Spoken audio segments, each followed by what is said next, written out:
శ్రీమాతే నమః. వరలక్ష్మి వ్రతం చేసుకుంటాం కదమ్మా, మరి ఉద్వాసన ఎప్పుడు చెప్పాలి అని అడుగుతున్నారు. మనం నిరంతరము దేనికోసం తాపత్రయపడతాం, దేనికోసం ఆరాటపడతాం? లక్ష్మీ అమ్మవారి అనుగ్రహం కోసమే కదా తాపత్రయపడుతూ ఉంటాం, తపన పడుతూ ఉంటాం. మరి అలాంటప్పుడు ఉద్వాసన ఎలా చెప్తాం? కాబట్టి వరలక్ష్మి వ్రతం చేసుకున్న తర్వాత మనం ఉద్వాసన చెప్పకూడదు. మనం అమ్మవారికి ఆ రోజు సాయంత్రం పూజ అయిపోయిన తర్వాత, అమ్మా ప్రతిరోజు ఇలాంత వైభవంగా చేయలేకపోవచ్చు, కానీ నేను ప్రేమగా చేస్తానమ్మా, నేను ఎప్పుడు నిన్ను చూసుకుంటానమ్మా, చల్లగా చక్కగా మమ్మల్ని చూడమ్మా, నీ చూపు మా మీద ప్రసరించమ్మా, నీ అనుగ్రహాన్ని మా మీద చూపు తల్లి అని అడగండి. అమ్మవారిని అక్కడే కూర్చుండిపోమని చెప్పండి. నిజంగా మనకి లక్ష్మి అనుగ్రహం కావాలి అంటే ఆ వరలక్ష్మి అమ్మవారి వ్రత కథలో చారుమతిదేవి ఏం చేశారు చెప్పండి? చుట్టుపక్కల వాళ్ళతో, అత్తామామలతో, అమ్మా నాన్నలతో, భర్తతో అందరితోటి ప్రేమ నింపుకున్నారు. ఎటువంటి కల్మషము, ఎటువంటి ద్వేషము, అసూయ ఏం లేవు. అలా ఎవరి మనసు అయితే ఉంటుందో వాళ్ళకి లక్ష్మీ అమ్మవారి అనుగ్రహం ఖచ్చితంగా ఉండి తీరుతుందని మనకు ఆ కథ చెప్తోంది. మనం ఆ కథ నుంచి నేర్చుకోవాల్సింది కూడా అదే. పూజ ఒకటే కాదు, మనం మన మనస్సుని మార్చుకుంటే, మన మనసుని శుద్ధి చేసుకుంటే అమ్మవారు అక్కడ ఉండిపోతారు అని. అసలు గృహశుద్ధి, పాత్ర శుద్ధి నేను చెప్పాను కదా, మన మనసు కూడా శుద్ధిగా ఉండాలి. శారీరక శుద్ధి కావాలి, మానసిక శుద్ధి కూడా కావాలి. అప్పుడు అమ్మవారు అక్కడే ఉండిపోతారు. మనం పిలవకపోయినా వచ్చి మన ఇంట్లో కూర్చుంటారు. మనం అలా ప్రేమగా లేకుండా ద్వేషం, అసూయ, ఇంక 24 గంటలను తిడుతూ ఆ ఇంట్లో చికాకులు, చిరాకులు, ఎప్పుడు గోలగోలగా ఉండి అశౌచం అన్నీ ఉన్నాయని అనుకోండి, మనం ఉండమన్నా సరే అక్కడ అమ్మవారు ఉండరు, వెళ్ళిపోతారు. కాబట్టి ఎప్పుడైతే నువ్వు ప్రేమమూర్తిగా మారిపోతావో నువ్వు పిలవకుండానే వస్తారు. నువ్వు ఎప్పుడైతే ద్వేషంతో ఉండిపోయి అందరినీ బాధ పెడుతూ ఉంటావో నువ్వు ఉండమన్నా కూడా ఉండరు, వెళ్ళిపోతారు. ఇంకొక సందేహం అడిగారు, ఇంట్లో దీపారాధన, నిత్యం దీపారాధన చేసుకునేటప్పుడు 2 కుందులు మనం వెలిగించాలా అని. 2 కుందులు అవసరం లేదండి. నిత్యం మీరు వెలిగించాలి అని అనుకుంటే అది మీ స్థితి, మీ స్తోమత, అది మీ ఇష్టం. అంతేగాని 2 వెలిగించాలని ఏం లేదు. ఒక దీపపు కుంది వెలిగిస్తే సరిపోతుంది. కానీ ఆ దీపపు కుంది కింద ఒక చిన్న ప్లేట్ పెట్టాలి. ఆ ప్లేట్లో ఈ కుందిని పెట్టి దాంట్లోనేమో మీరు 3 ఒత్తులని కలిపి ఒక ఒత్తిగా చేసి గాని, 2 ఒత్తులు కలిపి ఒక ఒత్తిగా చేసి గాని, అది మీ ఆప్షన్ అనమాట. మనకేమో శ్లోకంలో కూడా ఉంటుంది, 3 ఒత్తుల్ని కలిపి ఒక ఒత్తిగా చేసి వెలిగించమని చెప్పి. అలా మీ ఇష్టం, 2 గాని 3 గాని మీరు ఒత్తులు వేసి ఆవు నెయ్యితో గాని, నువ్వుల నూనెతో గాని దీపారాధన వెలిగించండి.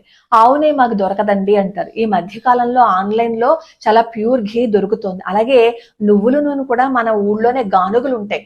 కాస్త ప్రయత్నించాము అని అనుకోండి, నువ్వుల నూనె ఖచ్చితంగా దొరుకుతుంది. నల్ల నువ్వుల నూనె తెచ్చుకొని ఇంట్లో దీపారాధన వెలిగించండి.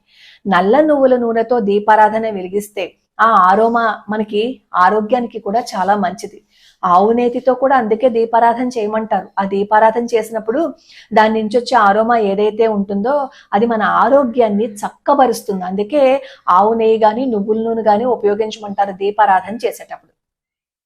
అలాగే మా ఇంట్లో గేదెలు ఎక్కువగా ఉన్నాయండి, నెయ్యి వేసుకుంటే చాలా మంచిది అంటారు కదా, మేము గేదె నెయ్యిని ఉపయోగించచ్చా దీపారాధనకి అంటారు. అసలు పొరపాటును కూడా గేదె నెయ్యిని దీపారాధనకి వెలిగించకూడదు, అసలు వెలిగించద్దు కూడా. అలాగా నువ్వుల నూనె దొరుకుతుంది కదా, ఆవు నెయ్యి దొరకకపోతే అలా నువ్వుల నూనె వేసుకోండి.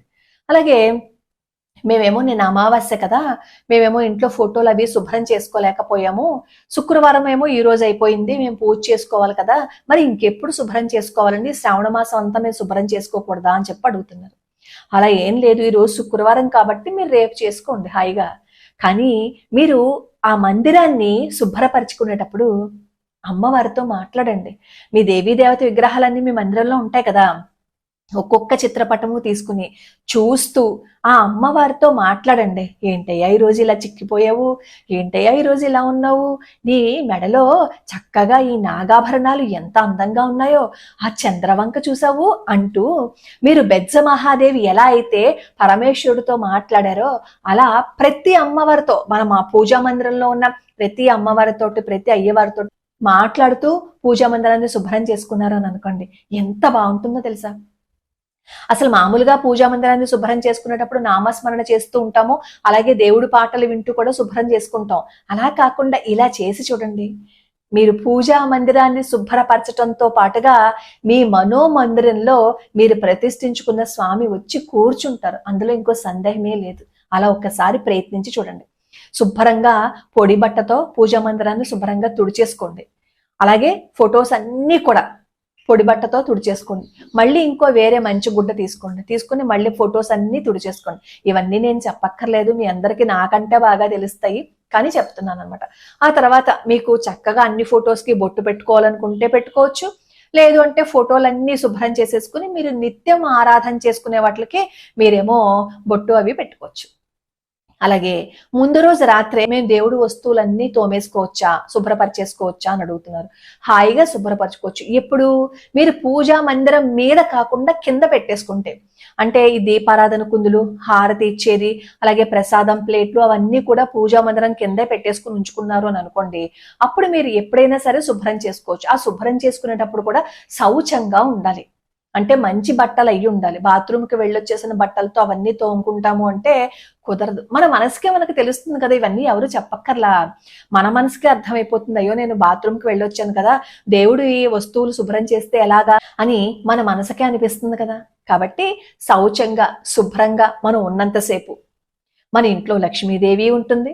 అవి పాటించకుండా ఉంటే మన ఇంట్లో మనకి చెప్పకుండానే లక్ష్మీదేవి వెళ్ళిపోతుంది. ముందు రోజే నిర్మాల్యం తీసేయచ్చా అని అడుగుతున్నారు. ముందు రోజు నిర్మాల్యం తీయద్దు. మీరు పూజ చేసేటప్పుడు ఎలాగో నిర్మాల్యం తీసేస్తారు కదా, స్నానం చేసి హాయిగా చక్కగా వచ్చి కూర్చుని భగవంతుడి స్తోత్రాలు అవన్నీ చదువుకుంటూ నిర్మాల్యం తీసేయండి. తీసేసి అప్పుడు మీరు పూజ చేసుకోండి. అలాగే లక్ష్మీ సహస్రనామ స్తోత్రం అడుగుతున్నారు. లక్ష్మీ సహస్రనామ స్తోత్రమును హయగ్రీవ స్వామి వారి స్తోత్రము రోజుకి 10 శ్లోకాలు చెప్పన నేను రోజుకో శ్లోకంలో అప్లోడ్ చేస్తాను, ఒకసారి చూడండి.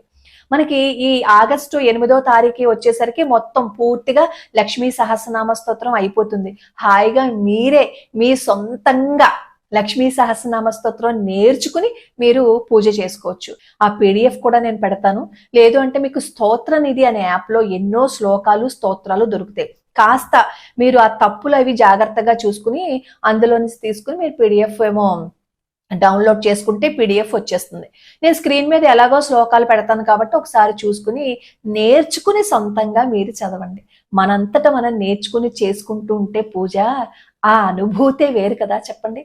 ఒకవేళ మీరు లక్ష్మీ సహస్రనామ స్తోత్రం నేర్చుకోలేకపోయారు అని అనుకోండి, ప్రతిరోజు 10 శ్లోకాలే కదా నేను చెప్తూ ఉంటాను, అలా వింటూ ఉంటే సరిగ్గా మీరు వరలక్ష్మి వ్రతం వచ్చేసరికి మొత్తం లక్ష్మీ సహస్రనామ స్తోత్రం మీ నోటికి వచ్చేస్తుంది. కాబట్టి ఒకసారి ప్రయత్నించి చూడండి. ప్రయత్నిస్తే సాధించలేదంటూ ఏం లేదు. కొండలని కూడా పిండి చేసేగల సామర్థ్యం ఉన్న మనం సహస్రనామ స్తోత్రం నేర్చుకోలేమా చెప్పండి. కాబట్టి ఒకసారి ప్రయత్నించండి.